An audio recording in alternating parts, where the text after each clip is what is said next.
کہ فرعون کون تھا اور کس کی اولاد میں سے تھا، اور فرعون کو فرعون کیوں کہا جاتا ہے، اور فرعون مصر کا بادشاہ بننے سے پہلے کون سا کام کیا کرتا تھا، اور یہ فرعون مصر کا بادشاہ کیسے بنا، اور فرعون نے خدائی کا دعویٰ کرنے کے لیے بنی اسرائیل کے مسلمانوں کو کس طرح جانوروں جیسا جاہل بنا دیا تھا،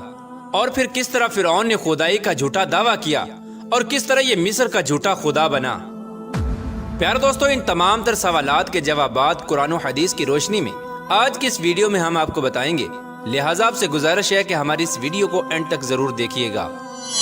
پیارے دوستو، وہ فرعون جس کا ذکر قرآن پاک میں ملتا ہے، جو حضرت موسیٰ علیہ السلام کے دور میں پایا جانے والا فرعون تھا، اس کا نام ولید بن مصعب یا مصعب بن ریان تھا۔ بعض مورخین نے اس بدبخت کا نام قابوس بھی تحریر کیا ہے۔ پیارے دوستو، فرعون بدبخت کا تعلق قبیلہ قبطیہ سے تھا اور اس کی عمر 400 سال ہوئی۔ پیارے دوستو، اس 400 سال کی عمر میں نہ تو یہ کبھی بیمار ہوا اور نہ ہی کبھی اس کے سر میں درد ہوا اور نہ ہی کوئی دشمن اس پر غالب آیا۔ پیارے دوستو، اس کا چہرہ تانبے کی طرح چمکتا تھا، اسی وجہ سے یہود و نصارہ اس کو قابوس کہا کرتے تھے۔ فرعون بادشاہ بننے سے پہلے محنت مزدوری اور تجارت کیا کرتا تھا۔ ایک دن یہ محنت مزدوری سے تنگ آ کر بازار کی طرف نکلا اور وہاں پر اس کی ملاقات حامان سے ہوئی۔ دیکھتے ہی دیکھتے ان دونوں بدبختوں کی ملاقات دوستی میں بدل گئی۔ چنانچہ اس وقت یہ دونوں ملعون کام کی تلاش کے لیے شہر کی طرف روانہ ہو گئے، اور ان دنوں میں شہر کے اندر خربوزے کی خرید و فروخت کا کام زیادہ تھا۔ اس طرح یہ دونوں بدبخت ایک خربوزے والے کے پاس گئے اور اس سے کام مانگا۔ چنانچہ اس وقت خربوزے والے نے ان دونوں سے کہا کہ میرے خربوزے لے جاؤ اور بازار جا کر بیچ آؤ۔ جب یہ مال تم دونوں فروخت کر لو گے تو میں تم دونوں کو کھانے کے لیے دوں گا۔ اس وقت خربوزے والے کی یہ بات سن کر فرعون نے حامان سے کہا کہ تم یہیں ٹھہرو اور میں یہ خربوزے لے جاتا ہوں اور بازار میں فروخت کر آتا ہوں۔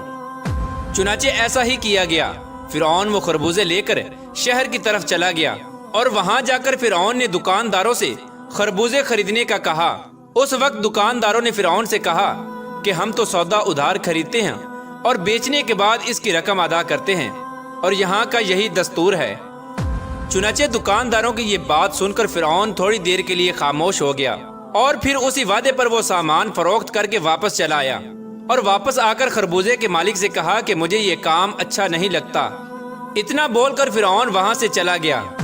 اب فرعون کو کسی اچھے کام کی تلاش تھی جس سے فرعون زیادہ سے زیادہ مال و دولت اور روپیہ پیسہ کما سکے۔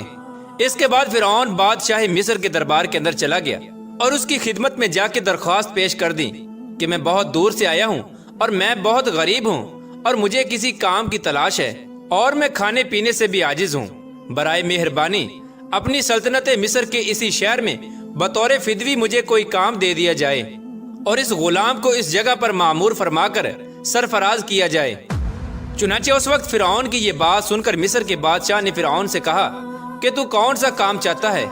چنانچہ بادشاہ کی یہ بات سن کر فرعون بولا کہ مجھے مصر کے قبرستان کی دروگی دے دی جائے،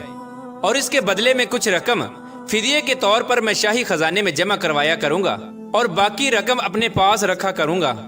اور میری اجازت کے بغیر مصر کے اس قبرستان میں کوئی بھی مردہ دفن نہ ہو۔ یہ بات سن کر اس وقت کے بادشاہ مصر نے فرعون کو مصر کے قبرستان کی دروگی دے دی۔ چنانچہ اس طرح مصر کے قبرستان کی دروگی ملتے ہی فرعون بہت خوش ہوا اور خوشی خوشی قبرستان کے دروازے پر جا کر بیٹھ گیا اور انتظار کرنے لگا کہ اب کون آتا ہے جو اپنے مردوں کو دفن کرتا ہے۔ پیارے دوستو، قضائے الہی سے ایسا ہوا کہ اسی سال مصر کے اندر ایک خوفناک وبا پھیل گئی، جس کی وجہ سے مصر کے بہت سارے لوگ مرنا شروع ہو گئے۔ فرعون نے جب یہ دیکھا تو اس نے ہر لاش کے بدلے ان کے وارثوں سے ایک ایک سونے کا درم لینا شروع کر دیا، اور اس طرح تھوڑے ہی دنوں میں فرعون کے پاس بہت زیادہ مال و دولت اور روپیہ پیسہ جمع ہو گیا اور فرعون امیر ہو گیا۔ اتنا زیادہ مال و دولت آنے کے بعد فرعون نے یہ سوچا کہ کیوں نہ مصر کے تمام قبرستانوں کو اپنے انڈر کر لیا جائے، لہٰذا فرعون نے ایسا ہی کیا۔ فرعون نے مقربان بادشاہ کو کچھ پیسے دیے اور تمام مصر کے قبرستانوں کی دروگی اپنے ہاتھ میں لے لی۔ چنانچہ اس طرح فرعون قبرستان کی دروگی کے ذریعے بادشاہ مصر کے خزانے میں بہت سارا روپیہ پیسہ جمع کرواتا، اور فرعون کے اس فعل سے بادشاہ مصر بہت خوش ہوتا۔ اور اپنی جہالت کے سبب بادشاہ مصر فرعون کو پیار اور عزت دینے لگا۔ چنانچہ اسی دوران اتفاقاً قضائے الہی سے ایسا ہوا کہ اس وقت مصر کا وزیر مر گیا،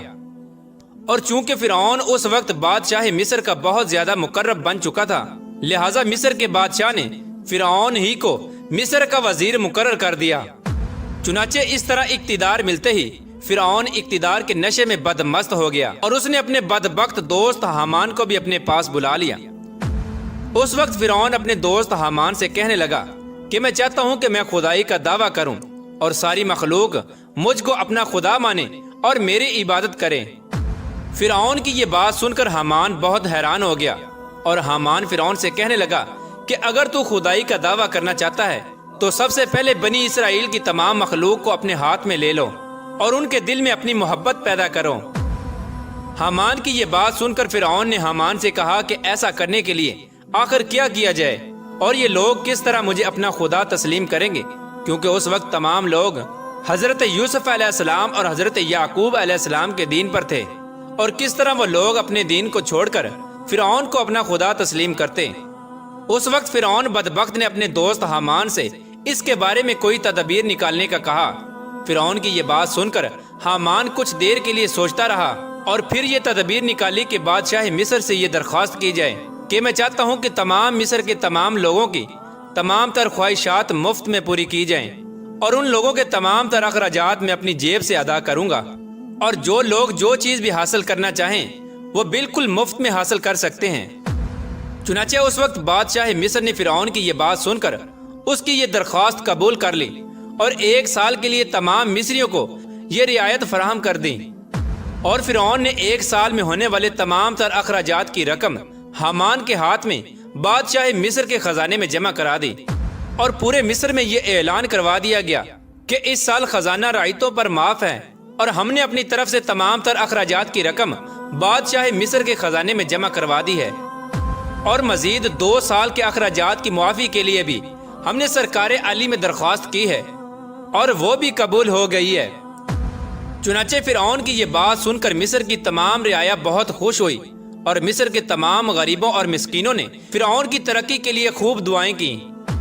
چنانچہ ادھر مصر کی رعایا فرعون کے اس عمل پر بہت زیادہ خوش تھی، اور ادھر چند ہی روز بعد قضائے الہی سے مصر کا بادشاہ اپنی موت مر گیا۔ چنانچہ اس وقت اس مرنے والے بادشاہ کا کوئی بھی والی وارث نہ تھا جو اس کے تخت پر بیٹھتا اور اس کی بادشاہت کو سنبھالتا۔ اس طرح بادشاہ مصر کی تجہیز و تکفین کے بعد 3 دن تک عیادت ہوتی رہی، اور چوتھے روز تمام مصر کے لوگ، قاضی، مفتی، عالم، فاضل، امراء و غرباء، چھوٹے بڑے سب بادشاہ مصر کے دربار میں حاضر ہوئے اور کہنے لگے کہ بادشاہ کے تخت پر کس کو بٹھایا جائے، کیونکہ ملک بادشاہ کے بغیر بے سر و پا ہو گیا ہے۔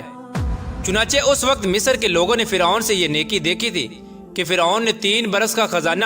مصر کے لوگوں کو معاف کروایا تھا، اور ان کے اخراجات کا 3 برس کا پیسہ اپنے پاس سے بادشاہ مصر کو دیا تھا۔ اسی لیے مصر کے تمام تر لوگ فرعون کے اس عمل سے بہت زیادہ خوش تھے، اور فرعون کی یہ خیر خواہی دیکھ کر مصر کے تمام لوگوں نے فرعون بدبخت کو مصر کے بادشاہ کے تخت پر بٹھا دیا، اور اس طرح فرعون بدبخت مصر کا بادشاہ بن گیا۔ اس وقت لوگوں نے یہ خیال کیا کہ فرعون بہت اچھا انسان ہے اور ہماری رعایا کا بہت زیادہ خیال رکھے گا۔